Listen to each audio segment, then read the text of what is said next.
My name's John Baldry. I've been in this industry for quite a long time. I'm going to be talking today about 400 gig optics that are this size. When I started working in the optics industry in the 1990s, we were at 20 gigs in 2 racks of equipment. So just to put the comment of how fast things are evolving into perspective, it's all moving very, very rapidly. So let's crack on then. So this presentation, what I wanted to do here is continue some messaging that a colleague of mine, Jeff Bennett, who I know from conversations I've had with some people here in the room know. He did a presentation here back a couple of years ago at UK NOF 49, and he introduced the idea of subcarriers. So you heard earlier on from Steve about wavelengths. So you can see this picture on the chart on the left of a typical wavelength.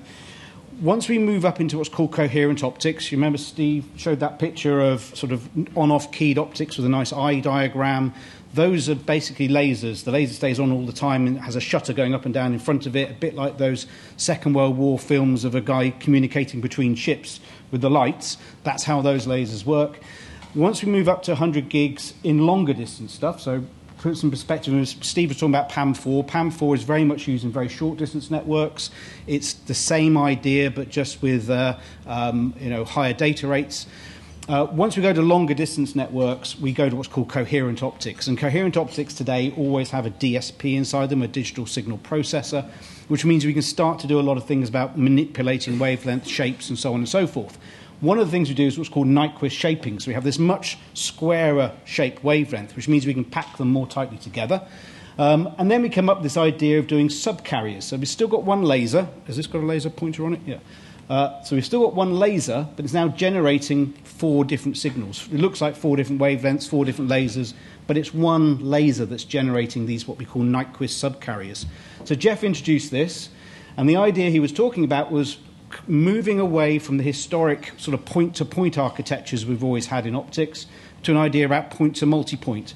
So a single higher speed here, 400 gig laser with 16 subcarriers can go through a passive infrastructure, sort of stuff that Steve was talking about just now, up to maybe even up to 16 different end locations, all taking 1 or more subcarriers each.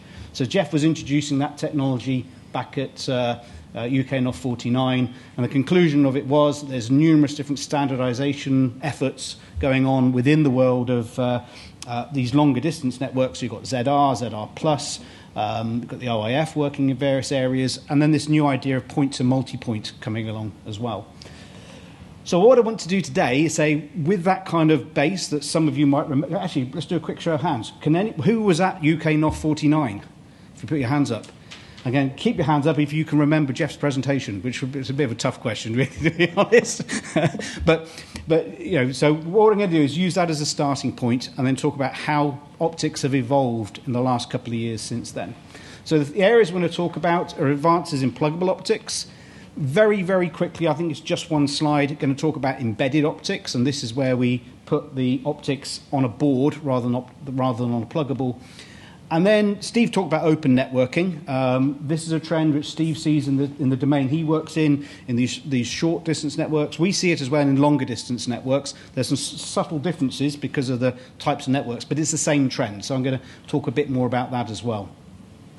So let's look at the first trend then about pluggable optics. So coherent optics, and I say these are the optics where we move beyond this on-off keying to having a sort of higher order constellations that Steve introduced, where we're talking about 100 gig, 200 gig, 400 gig, 800 gig kind of rates.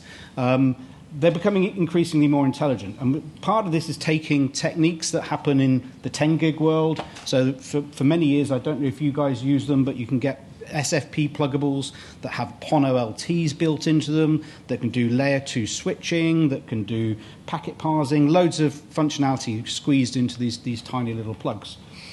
Coherent optics are coming along for 100 gigs and above, and what we're seeing now is this trend towards what we call intelligent coherent optics. So this is kind of combining both of these worlds. It's combining the high-speed coherent world with some of these advanced functionality that we get in the lower speed intelligent optics. So things like packet parsing, things like out-of-band communication channels, so that one optic can manage the optic at the far end of a link if you want to do that kind of thing.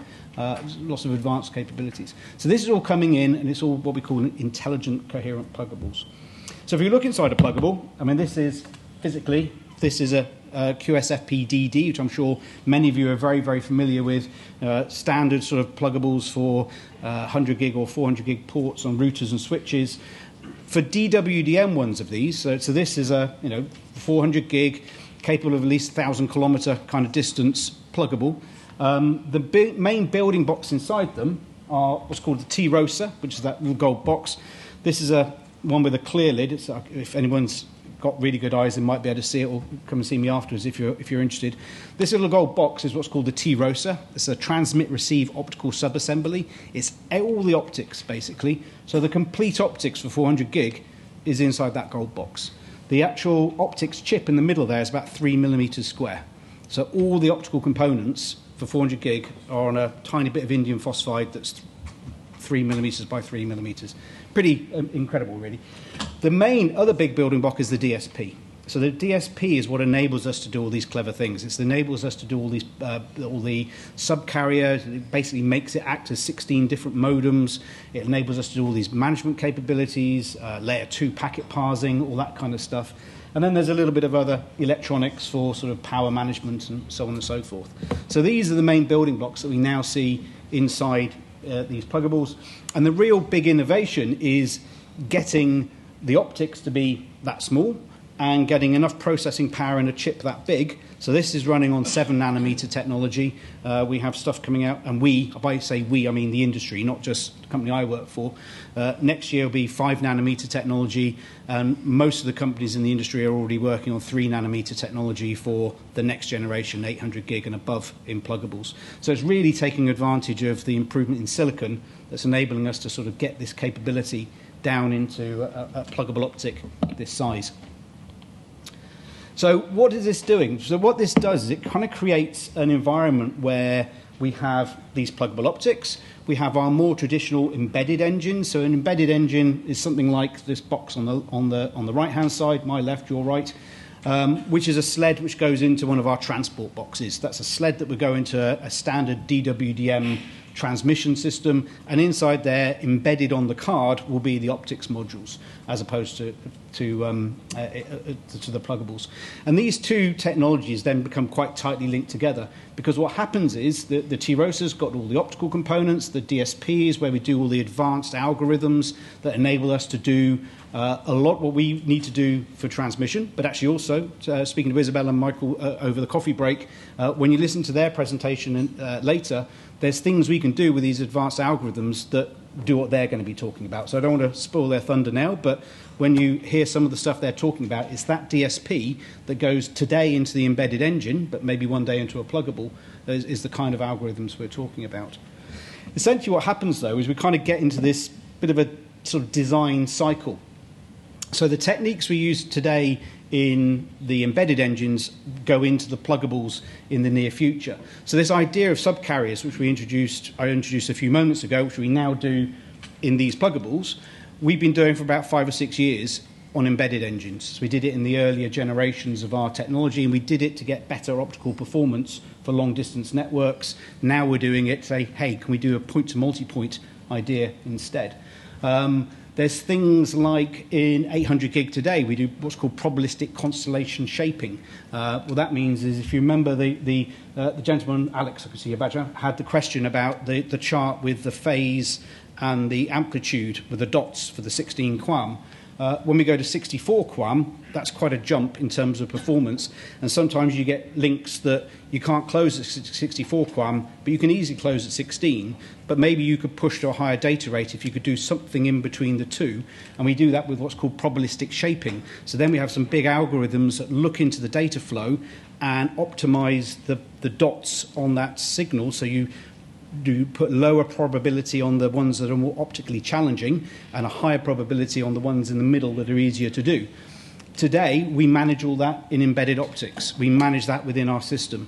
In the next generation of 800 gig pluggables, we'll be using the same techniques. And I just want to put that seed in your mind, because when we talk about how on earth you manage these things in a minute, having some of these techniques and people in the router world, you don't want to worry about that. You don't want to go there. Let the optics do it. But that's the kind of techniques that kind of circle around within this design cycle. What happens in the pluggable world, though, is all about shrinking things down. It's all about space and power optimization. These things run at about 20 to 23 watts of power, electrical power, which is a real, that's the, if we had 30 watts, we could do many more things. We could run the DSP hotter, physically hotter, but the systems we plug them into can't cool them down if we do that. So we have an envelope we have to work in that drives the design of how we do the DSPs, how we optimize those algorithms even further, which then goes back into the long-haul kit to enable us to do even more with the space and power we have in long-haul. So it all sort of goes round and round in a circle, essentially.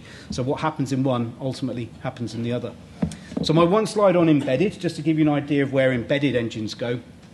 So the stuff we're shipping today is 6th generation of coherent optics. So the first generation was 100 gig, and then we've gone through various stages over the years. So the 6th generation stuff runs, from our company, is a 1.6 terabit card, has two 800 gig wavelengths, runs at up to 100 gig a board, which means you're running at 100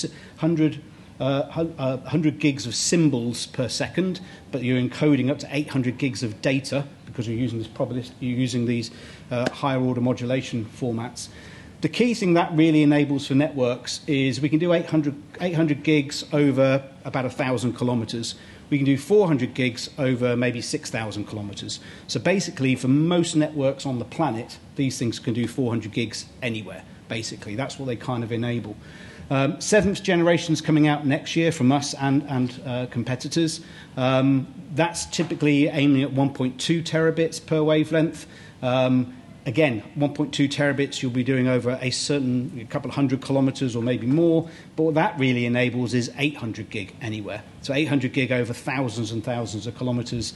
What we're all working on in the industry for beyond that is 8th generation, somewhere in the order of 2.4 terabits per wavelength, 300 gig aboard, as in 300 gig of symbols per second. And what that will enable is 1.6 terabits anywhere in networking. So it becomes like the backbone per wavelength. And of course, what all this does is driving down cost per bit and power per bit. Those are the sort of key metrics that we're trying to drive down. One thing I would say, though, is if you look here, you see a little gold box. If you look there, you see the same gold box. So the optics that we develop for pluggables will be going onto the embedded cards for the future, because we'll be doing 800 gig pluggables in the same time frame that we use the same gold box as we put on a 1.2 terabit board. The difference then becomes the DSP that drives it and the algorithms we can put on it to enable these to be pushed further, because you've got more space and more power to play with. So it's part of that cycle I mentioned just now. So if you look inside the pluggable, what are the key things that are important? But performance is important. So we've done demonstrations with these of 1,800 kilometers in a live network. I would say this is not with end-of-life margin. This is an experiment in Arillion's network in the US. So it's a network that's running 800 gig traffic from us and one of our competitors. It's a good example of these open networks that we were talking about. And we can run 1,800 kilometers today in a perfect sort of lab environment where we have perfectly ultra-low loss fiber, exactly 80 kilometer spools of fiber. Everything's all nice and clean. We can do about 2,000. We've proven 2,400 kilometers with this kind of technology. So performance is really important. Of course, in the UK, you're probably thinking, do I really need 1,800 kilometers? It's not really that far. Once you think about metro networks, which are probably the kind of networks you folks are more likely to use, you'll have ROADM hops in your network. A ROADM is a reconfigurable optical add-drop multiplexer. So it's a device that enables you to reroute wavelengths, and metro networks are built up of lots of these. And typically, they have quite a big impact on the reach that you could achieve. So high performance in a nice linear network like this might be 1,800 kilometers, but there's a number of ROADM hops that you go through, and that's linked to the performance of your optics. So the ROADM hop count is something where this performance factor will be very important. So high performance is very important. The programmability. Actually, one thing I probably skipped over a bit too fast, really, is where do these go? So this is a pluggable optic, to your question, actually, you were asking earlier. So this is a pluggable optic. So this is effectively a virtual transponder. So Steve introduced the idea of transponders with a grey interface to the client device and a DWDM interface out to the outside world. Well, this is everything inside one plug. So this would go straight into the router or the switch or maybe a DWDM platform, whatever it is. Could be a radio head in a 5G network, could be a server, an edge compute in the future. But basically, you put the DWDM optic straight in it, and it acts like a virtual transponder. And then you've got that performance coming straight out. So once you've got that, though, we're now getting to the point where we have quite a large amount of programmability within these. This is part of this intelligent pluggable optics. This isn't just plug it in, it's channel 35, off you go. It's, okay, channel 35, but what kind of mode do I want? Do I want point-to-point mode or point-to-multipoint mode? Do I want to have a higher or lower launch power? So 0 dB, unless you're in optics, you probably don't know what 0 dBm and minus 10 dBm are, but 0 dBm is a measurement of optical power. I think if I've remembered correctly, it's to 1 milliwatt of power. So 0 dBm is 1 milliwatt, and then normal dBs, 3 dBs is half. Andy's giving me a thumbs up, so it is. 3 dBs is halving the power, etc. So typically, shorter reach ZR optics are in the sort of minus 10 dBm launch power range. The kind of optics you need to go those longer distances, to go through ROADM hops, to go through metro networks, to go through ROADMs, typically need to be in the 0 dBm range. Those minus 10 dBm optics just don't have enough oomph to get through many ROADMs, 1 or 2 ROADMs at all. Things like subcarriers. We talked here about subcarriers for point-to-multipoint before, but actually we find sometimes you have older line systems where these ROADMs expect a particular wavelength shape. They might not like that very straight Nyquist shape I was talking about earlier. So we can actually play around with the number of subcarriers and also the power levels per subcarrier to shape the wavelength so it can go through legacy line systems, things like that. We can adjust the modulation format, which we talked about earlier. We can make these work on single fiber or fiber pair by using the subcarriers. And essentially what this means, though, is you've got a lot of programmability, a lot of flexibility, which means one device can apply for lots of different applications. Some of your networks, you might only have one application.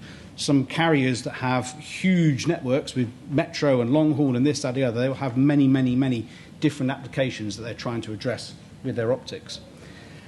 And the key thing, though, already comes down to is manageability. Because if I'm plugging this into a router, and the router guys, the IP guys, they want to treat it as a normal optic that they would understand. Maybe they want to deal with a few DWDM parameters, maybe turning the lasers on, maybe assigning the DWDM wavelength, but they probably don't want to do what is the probabilistic shaping mode that I was talking about earlier. And they probably don't want to deal with how am I going to shape the wavelength if I've got a legacy line system I want to try and get through.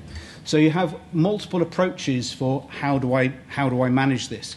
You might have the host-based, where you plug it in. It behaves like any other optic. You just assign the wavelength. You can do some basic performance monitoring. And if you're doing simple point-to-point networks, that's all you need. But if you're doing more advanced things, we then have, the industry is moving towards what's called host-independent management. So you have two ways of managing the plug. Essentially, you kind of chop it in half, and you say the IP guys can manage the IP side of it and make it, they can manage what they need to do in exactly the same way as they do any optic that goes into their router or their switch or their radio head or whatever it might be. But the transport guys, who are also managing that whole transport infrastructure beyond that, the amplifiers, the ROADMs, etc., they can manage their half of the plug that's launching the wavelength into the optical world. And you allow the two teams to basically chop this in half and act as a virtual transponder. And you have these two different management approaches to do that. How am I doing for time? A couple of minutes left. I'm going to have to go very quickly. So there's an industry body called the OpenXR Forum, which is driving this. A lot of work here is being done around manageability. So there's numerous companies in here, people like Dell and stuff like that. So, not just optical vendors. Where are we going with this technology? Well, there's 400 gigs today. This technology from the industry is going to push deeper into the access network. So we're going to get into demarcation, lower power consumption, things like that. But also, as I talked about this cycle of development that we go through, we're already working on 800 gig plugs today, and so are many others in the industry. So that long-haul world is going to not totally go pluggable, but it's going to go more and more pluggable over time. So these open networks we talked about just now, Steve introduced these earlier. So I think the one real difference between what Steve said and what I'll say is in the metro world, where Steve is, you can take different components and build your own thing. In a longer distance transport network, typically we're trying to break the optical line system, so we keep the line system together, the amplifiers, the ROADMs, the network bit, and then you break the transponders off and you basically take them from different vendors and you mix and match at that level.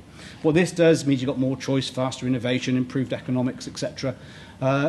This has been a journey we've been on for 20-odd years. So there's probably a bit of an eye chart, I apologise, but loads and loads and loads and loads and loads of different standardisation steps, things like the frequency grid that Steve talked about, that was defined right back in 2020, but that's kind of that first step on this journey to where we are today.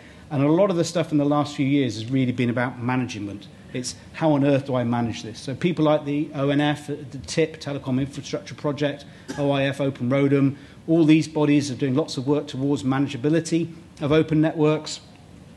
But again, it all comes back to management. You know, the idea of building a complete network and saying, well, I've got this from this vendor and this from this vendor. How on earth do I make it work in a standardized way? So a lot of the more recent standardization is around things like NetConf and RESTConf, enabling us to have pluggables directly in routers and switches, embedded optical engines from different vendors, a line system from another vendor or the same vendor, and then a management solution that kind of pulls all that together and enables somebody to build a kind of complete view of what on earth's going on in the network. So a couple of last quick slides, as I think I'm almost out of time, got 20 seconds left. Where can I use all this? Well, obviously a key application for a lot of you folks, I think, would be the DCI, Data Center Interconnect. There's this whole sort of IP over DWDM architecture now, where you can take these 400 gig plugs, put them directly into routers and switches, and build some pretty long distance transport networks using this kind of architecture. You can still use transponders, which use pluggable optics. We sell a lot of those still. And of course, for the really long distance stuff, like the subsea networks you'll hear about in the next presentation, where we're spanning transatlantic, trans-Pacific kind of distances, that's still the embedded engine world. Another application that's really just coming to market now based on these subcarriers is the idea of high-capacity services over PON. So there's a lot of work with the altnets here in the UK building out PON infrastructure, which is perfect for residential. But what happens if you need to support a cell tower or a business that's out in that fibre plant where you need to put 100 gig out there when you've only got a 10 gig or a 25 gig PON that's shared in the first place? We can actually now run these subcarrier-based networks over the top and use different subcarriers in different directions to support single fibre and do a high-capacity overlay on top of the PON. So this is a sort of technique that's just coming to market this year, really. We've done some trials with Virgin Media here in the UK to prove the technology. So key takeaways. Pluggable technology has advanced one heck of a lot in the last couple of years. Key things really, performance, programmability, but the most important is probably the manageability, because without manageability, this is just a cool science project. But if you can't deploy it, if you can't manage it, you can't deploy it and you can't use it. Embedded optics continue to improve. We're up to network efficiency. We can do 100 terabits a second on a fibre now in long-distance networks if we need to. Pretty colossal performance. And then the move to open networks. This is becoming progressively more common in the networks we build now, long-haul networks as well as shorter distance networks, and again, manageability is key. I think I'm a couple of minutes over, so I apologise, but any questions?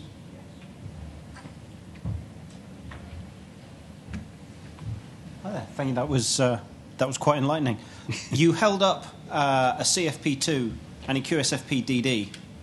In my very limited experience, the CFP2 is thirstier and takes up more space and is a lot more expensive, whereas the QSFP DD can just go in a switch. What is it that a CFP2 can hold that justifies that extra cost and space and power that So- the other one can't? So what you're probably comparing is a DWDM CFP2 you have today with a lower spec optically QSFP-DD. The reason I have both of these here today is I only have the clear lid version of this. If I had a clear lid version of this with me, I'd just be holding the one up. With the way we're going, these things inside will be exactly the same. Same components, pretty similar cost structure. So then you say, well, why on earth do I bother with this? Transport equipment and access equipment quite often likes the bigger space for thermal reasons. If you're putting it in a remote OLT that's going to go in a hermetically sealed unit on a telegraph pole, you want a bit more space to dissipate heat over. But some transport gear is now moving to QSFP-DD because so our we have a product which is that middle one on those three options just now, line cards based on pluggable optics. Historically, we've always used CFP2s because that's what the DWDM plugs have always been. We've got a switching card coming out next year where we have 4 DWDM ports and they're going to be QSFP-DD because we can squeeze more in. And as long as we can get enough airflow through them for cooling, then performance-wise they're exactly the same. In fact, we have networks where you can have this at one end and this at the other. They can talk to each other. But that's kind of a recent change, really. So.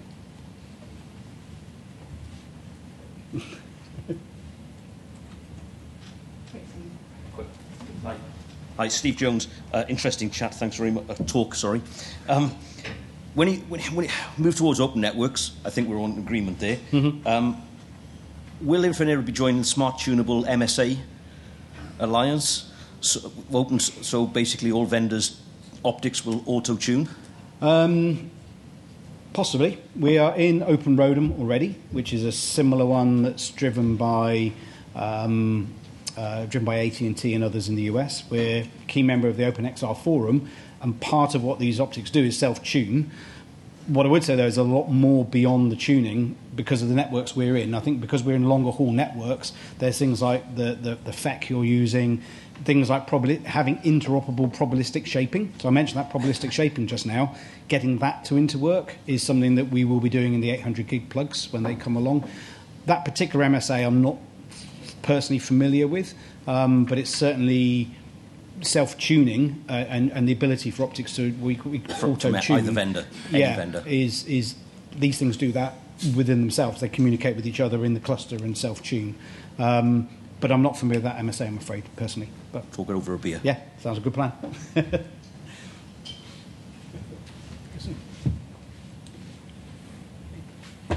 Thank you very much, John. That was a lot of information in a quick amount of time. I apologise.